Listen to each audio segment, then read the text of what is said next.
Mas antes eu queria terminar em relação aos debates e as coisas que o Evaldo mencionou. Esse filósofo do século XIX foi um dos mais importantes filósofos americanos do século XIX, e ele escreveu este livro. Ele não queria pagar imposto. Disse: não quero pagar imposto porque o governo usa os impostos para invadir o México, e eu não gosto disso, e para ter escravidão nos Estados Unidos do Sul. Eu também não gosto disso. Então eu não vou pagar imposto. E aí os rivais diziam: ah, sim, mas você usa as estradas, você usa as pontes, você usa... Ah, esse é o problema, então eu não uso mais nada, eu vou viver no bosque. E ele foi viver no bosque, na casa de um outro filósofo, Emerson, que era amigo dele, e viveu um tempo grande aqui. Disse: está vendo, eu não uso nem as estradas, nem as pontes, e eu não pago imposto. E ele escreveu muitas coisas interessantes, e em particular a desobediência civil.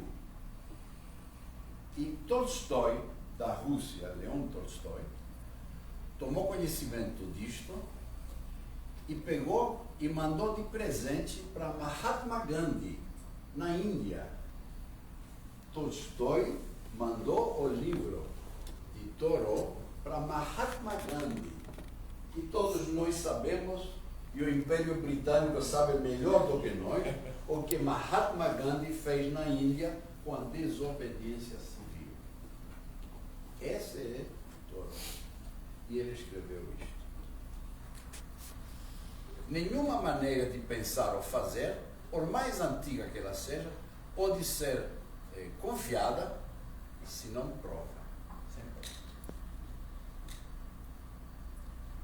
Você não mencionou que as pessoas aprendem nas fórmulas e usam, e ninguém sabe direito de onde saiu?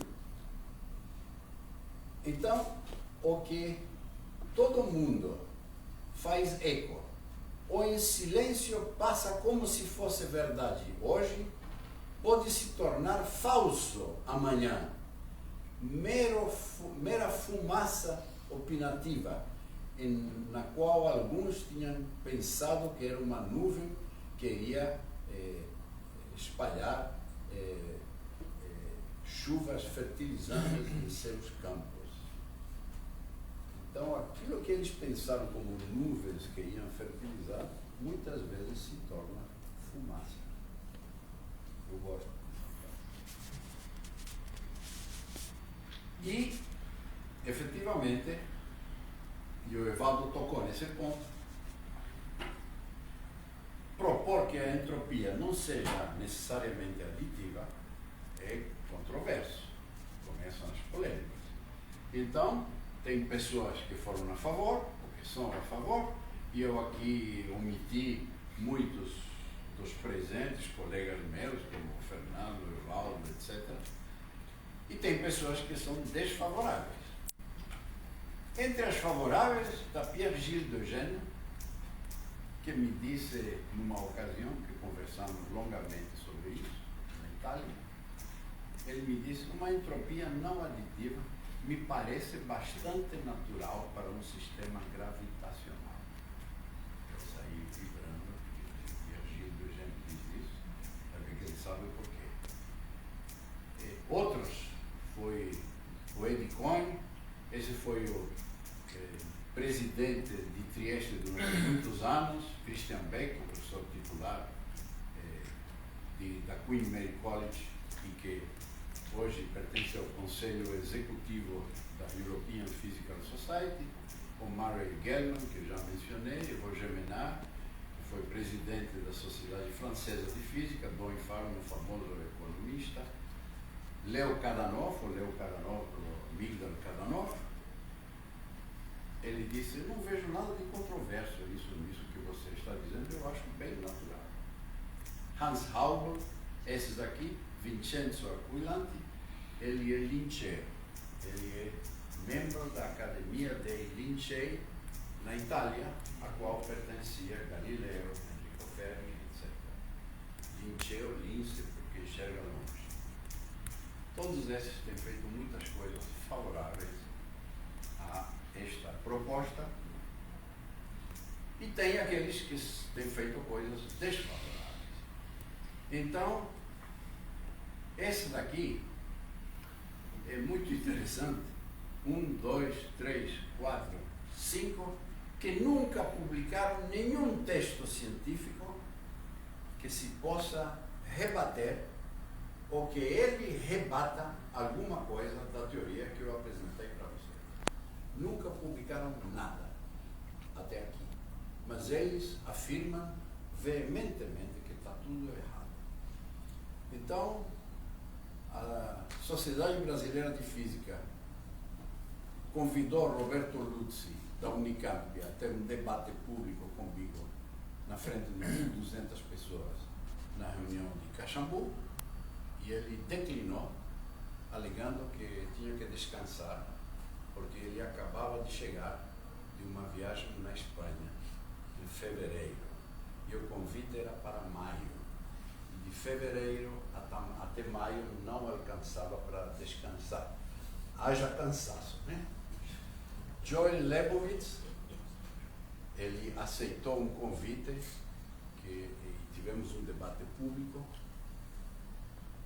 na frente de uns 50, 60 cientistas muito smart de Los Alamos National Laboratory, e algum dia conto mais detalhes. De Itamar Procaccia tivemos um debate público na Itália, e quando terminou o debate, saímos e se acercou o diretor italiano e me disse: você podia ter ganho 3-0, mas você ganhou 9-0, para você ver qual era o nível científico dessas questões debatidas. Roger Balian foi convidado pela Sociedade Francesa de Física a fazer um convite, a fazer um debate público comigo em Paris, e ele declinou. Ele disse: mas discutir em privado eu aceito. Aí eu digo: discutir em privado você aceita. Digam para ele que eu também aceito, que ele pode passar me visitar no Rio de Janeiro, que eu vou tratá-lo cortesmente.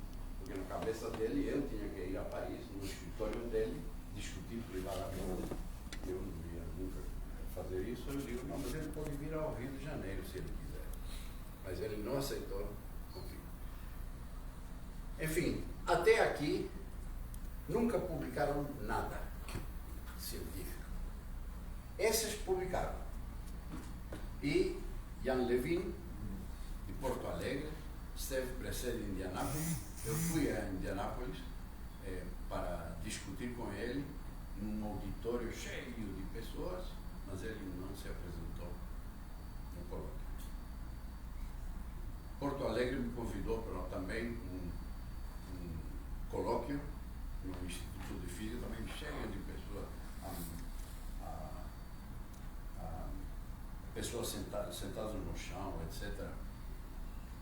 Mas eles não se apresentaram, estavam ali, chegaram até a porta e foram embora. Tarcísio Rocha Filho, da UNB, tivemos um debate público, efetivamente.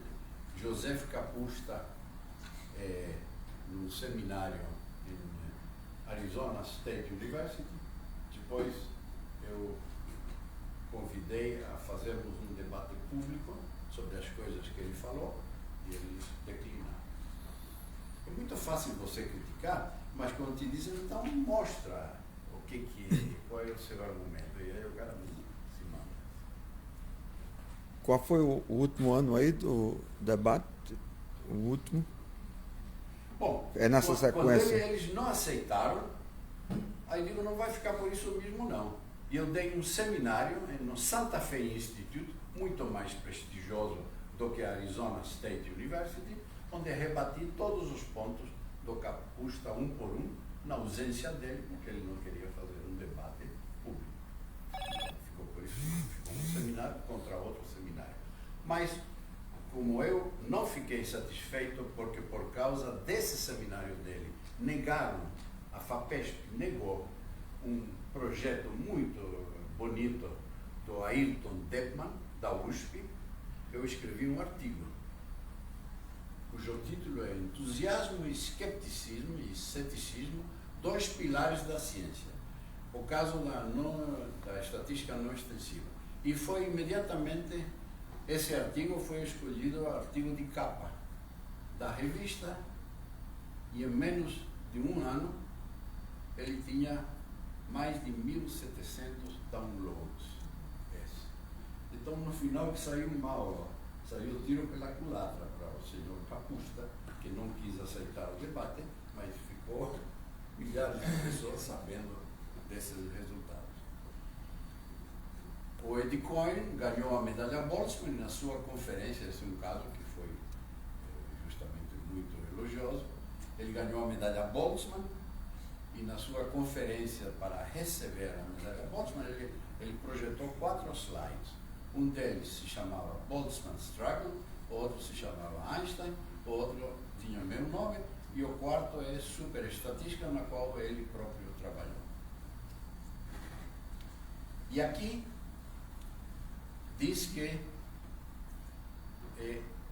a entropia e a estatística continuam jogando um papel dominante nestas questões, mas talvez questões de dinâmica, o que é determinado pela dinâmica, o delta também é determinado pela dinâmica, ou a dinâmica se tornará essencial para descrever estas propriedades de sistemas macroscópicos.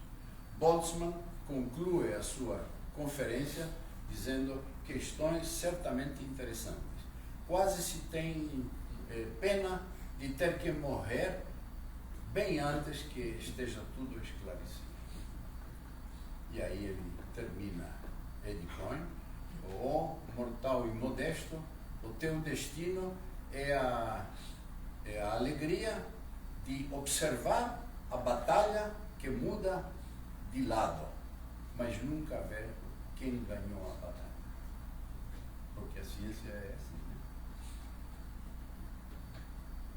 E já que mencionei aqui a Einstein, decidi acrescentar 2 fotografias. A semana passada eu estava em Princeton, dando um seminário, e me levaram para ver a sala onde Einstein dava aula.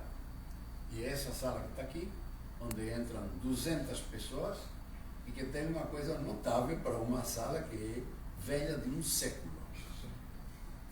Tem um número considerável de cadeiras para canhoto. Observam aqui? E olhem aqui. Aí eu contei. Uma cadeira a cada 15 é para canhoto, que é mais ou menos a proporção de canhotos que existem na sociedade, e é incrível que um século atrás, em Princeton, eles tenham tido essa delicadeza em relação aos canhotos. E aí o professor, que era o meu anfitrião, me convidou: escreve aí a fórmula no quadro. Então eu fui no quadro, e aqui está a entropia que eu mostrei para vocês: soma de probabilidade, que logaritmo de 1 dividido por probabilidade, essa é a SQ. Então, depois disso, fui visitar o Maldacena, no Instituto de Advanced Study, que aqui está, e é muito bonito lá. E o que eu queria chamar a atenção é que eu disse para vocês o que guia para formar o cenário que vem da abdução. Por que este cenário e não este cenário? As razões, invariavelmente, são estéticas. O cenário mais promissor é aquele que tem mais beleza estética, seja na sua lógica, seja em algum aspecto dela.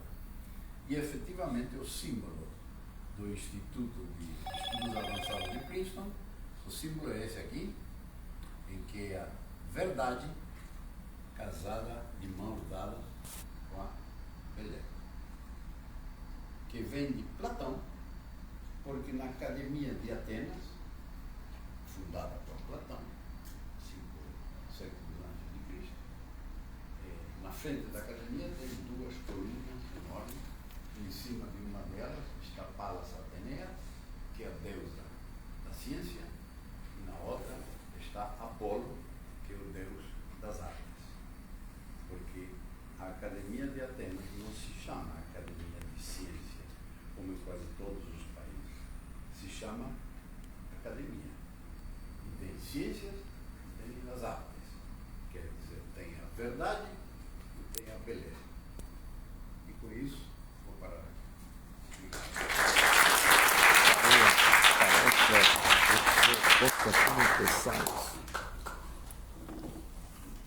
Tradicional evento de física teórica do CBPF. Bom, obrigado, Constantino, por essa gigante palestra. Então, bom, estamos um pouco adiantados, mas podemos ter umas duas perguntas aí, se alguém quiser. Lá atrás, obrigado pela palestra. Qual você falou que o Q e o delta eles dependem da dinâmica? Eu vi que os resultados mudam de acordo com a dinâmica. Você obteve, e teve um pessoal que obteve, no caso da QCD, derivou teoricamente. Mas você sabe de forma genérica como é que Q e delta dependem da dinâmica dos sistemas de forma genérica ou tem que ser caso a caso? A gente sabe para famílias, não genéricas. É tremendamente complicado matematicamente calcular Q ou delta. Muito complicado. Em alguns casos se sabe fazer, mas esses casos é para famílias, tal família. Um caso notório foi aquele das partículas superamortecidas.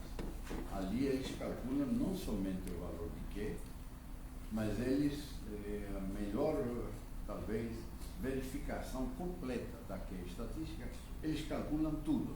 As equações de estado, distribuição de posições, distribuição de velocidades, o ciclo de Carnot, que é satisfeito, com temperaturas efetivas, calores específicos, o que te passar pela cabeça que a gente está acostumado a calcular em mecânica estatística, eles conseguem calcular para que é diferente de um, para esta família onde tem superamortecimento. Bom, vamos o Francesco, depois o Marcelo, depois o Tobias e a gente encerra, senão fica muito tempo. Constantino, logo no começo você falou que a Boltzmann-Gibbs não é necessária, mas é suficiente. Me parece que... Para a termodinâmica. Queria saber uma coisa, porque me parece que depois não é nem mesmo suficiente nas aplicações que você mostrou, no sentido que se não é extensiva, significa que precisa utilizar outro tipo de estatística, e você mudou muito bom o ponto. Minha pergunta agora é a seguinte. Você deu vários exemplos onde a gente pode pensar que isso é um fitting de dados, mas existem sistemas controláveis onde você pode matematicamente calcular o que para esse tipo de sistema, determinado a partir da dinâmica. Sim, existe. Eu mostrei alguns. Talvez o mais notável seja este.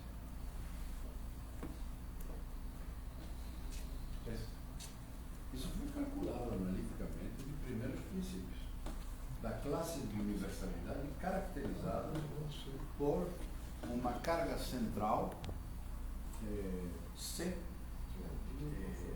em teoria de campos conforme. Então, isso é resultado analítico. Mas nem sempre aquele que é calculável analiticamente, nem sempre é mensurável experimentalmente. Coisas diferentes.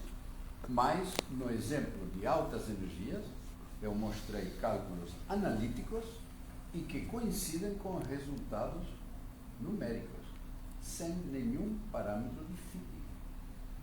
Sai o valor de Q, analiticamente, são números racionais. Nessa família. Isso, esses aqui.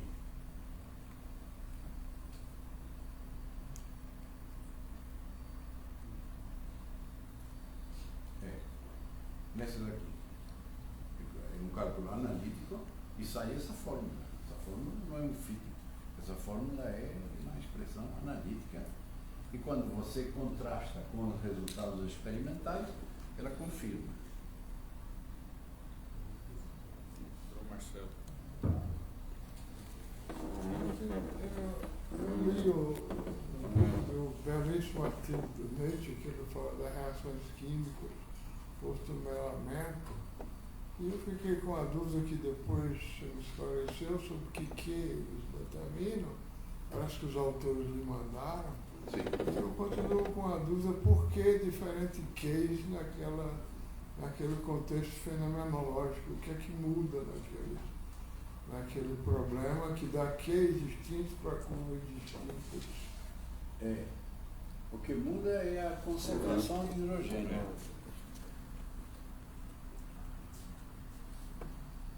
Aqui, o experimento, que você vê que tem hidrogênio na reação química. Então eles colocam gás hidrogênio, que pode ser mais denso ou menos denso. E em função da densidade ser este valor, ou este valor que é 20 vezes maior, não, é quanto? Não, são 5 vezes maior, em função da densidade, muda aqui. O que é esperado? Bem, porque é um fenômeno não local quântico. Se fosse uma reação química clássica, não teria isso. Mas como ela é quântica, mas também por isso o Nature fez um highlight desse trabalho, porque é notável. Não dá maxwellianas, dá Q gaussianas, e o valor de Q depende da densidade de hidrogênio que você coloca no experimento. O que me permitiu fazer esta conjectura, que é -1 proporcional a uma potência da densidade de hidrogênio. E quando a densidade vai para 0, é o gás ideal, então isso vai para 1. Bom, vamos agradecer o Constantino. 2 horas a gente resolve. 2 horas. Eu fiz blog em Ciências da Educação, aí está o professor Rafael aqui no terceiro workshop de Física Teórica do CBPF. O evento vai até o dia 4. Começou hoje dia 2, vai até o dia 4. Portanto, de segunda a quarta.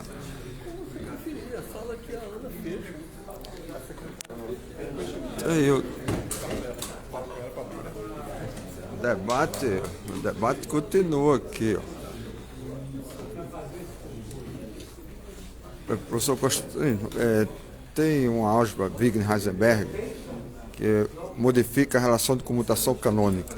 Ao invés de ser comutador de x com p igual a IH cortado, é IH cortado mais um operador R e multiplicado por uma constante C. Essa constante C, quando é igual a 0, restaura o caso canônico.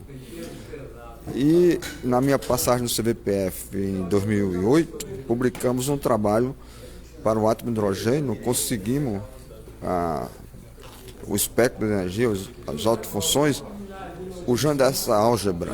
E na mecânica estatística não tem